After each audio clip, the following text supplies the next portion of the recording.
Komisi Pemberantasan Korupsi menggelar adu gagasan untuk ketiga capres dan cawapres pada program penguatan anti korupsi untuk penyelenggara berintegritas. Dalam agenda kali ini, ketiga capres beradu gagasan yang mereka tawarkan jika mereka terpilih nanti.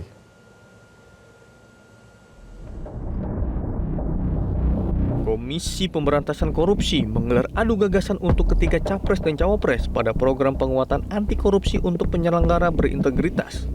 Pasangan calon presiden dan calon wakil presiden nomor urut 1, Anies Baswedan Muhaimin Iskandar, menyampaikan komitmennya dalam pemberantasan korupsi di acara tersebut.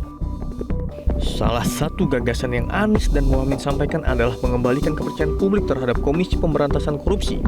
Calon presiden nomor urut 1, Anies Baswedan, mengatakan akan kembali merevisi Undang-Undang Komisi Pemberantasan Korupsi jika terpilih menjadi presiden dalam Pilpres 2024. Revisi perundangan tersebut dilakukan untuk mengembalikan kekuatan KPK sebagai lembaga pemberantasan korupsi yang kini melemah setelah undang-undangnya direvisi pada 2019 lalu. Tunjukkan kami melihat ada problem yang amat serius di dalam kepercayaan publik terhadap pemberantasan korupsi. Yang itu juga tercermin. Bulan lalu ada survei CSIS terhadap lembaga-lembaga pemerintahan, dan di antara lembaga pemerintahan paling rendah kepercayaan adalah DPR, dan di atas DPR adalah KPK. Justru KPK bukan lembaga yang paling dipercaya, tapi termasuk lembaga yang paling rendah kepercayaannya. Karena itu kami ke depan berkomitmen untuk bisa melaksanakan beberapa hal. Pertama adalah mengembalikan kepercayaan publik, mengembalikan KPK menjadi institusi yang memiliki kekuatan dan memiliki kemampuan untuk menindak seluruh tindakan pelanggaran korupsi. Dan ini dari aspek apa? Satu, undang-undangnya. Kita ingin mengembalikan agar KPK berwibawa lagi secara legal seperti dulu. Dan ini artinya merevisi Undang-Undang KPK. Kami ingin agar revisi ini akan bisa mengembalikan KPK kepada posisi yang kuat. Yang kedua adalah standar etika yang tinggi di tubuh KPK. Kita ingat era di mana KPK datang di sebuah tempat, tidak mau ikut makan, tidak mau ikut kegiatan-kegiatan yang didanai di luar KPK. Standar yang tinggi itu harus dikembalikan di KPK. Sedangkan pemaparan capres nomor urut 2, Prabowo Subianto, memberikan gagasan untuk penguatan di sektor penegakan hukum. Salah satunya ialah meningkatkan kesejahteraan hakim sebagai pemegang keputusan tertinggi dalam penegakan hukum. Hal ini perlu dilakukan agar tidak lagi terjadi korupsi di lembaga penegakan hukum. Menurut pandangan saya, kita harus dengan secara realistis mengatur kualitas hidup semua pengambil keputusan yang mengendalikan roda pemerintahan, terutama yang memegang anggaran besar. Kualitas hidupnya ini harus dijamin dan diperbaiki. Contoh, hakim di negara-negara yang maju yang harus kita pelajari, hakim-hakim, apalagi hakim tertinggi, hakim agung, itu dijamin jabatannya seumur hidup. Dia hanya bisa berhenti apabila dia sakit, dia minta berhenti, atau dia meninggal. Itu di Amerika, itu di Inggris.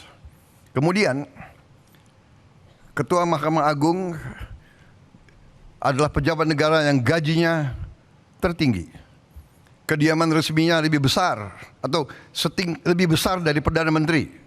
Itu di Inggris.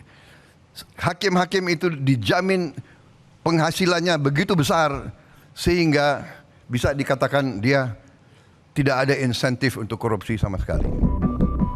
Sementara Ganjar Pranowo memiliki catatan dalam pencegahan korupsi perlu adanya modernisasi sistem dengan digitalisasi. Selain itu, mantan Gubernur Jawa Tengah ini menyebutkan perlu adanya transparansi anggaran dan pelaksanaan anggaran harus dikontrol serta menjaga independensi KPK. punya beberapa catatan yang bisa saya sampaikan kepada Bapak Ibu sekalian. Inilah beberapa cara mencegah menurut kami.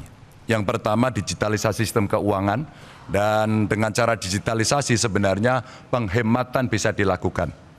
Transaksi tunai itu sulit untuk dilacak, maka mesti ada pembatasan. Kalau tidak salah yang 100 juta itu mesti jadi komitmen. E-budgeting, e-planning untuk transparansi dalam birokrasi menjadi sebuah kewajiban. Dan tentu saja transparansi anggaran, transaksi yang jelas asal-usulnya, serta anggaran yang benar-benar harus sampai pelaksana mesti dikontrol dari pemimpin tertinggi. Dan itulah dashboard yang dibutuhkan setiap hari untuk pemimpin melihat, memimpin pemberantasan korupsi secara langsung.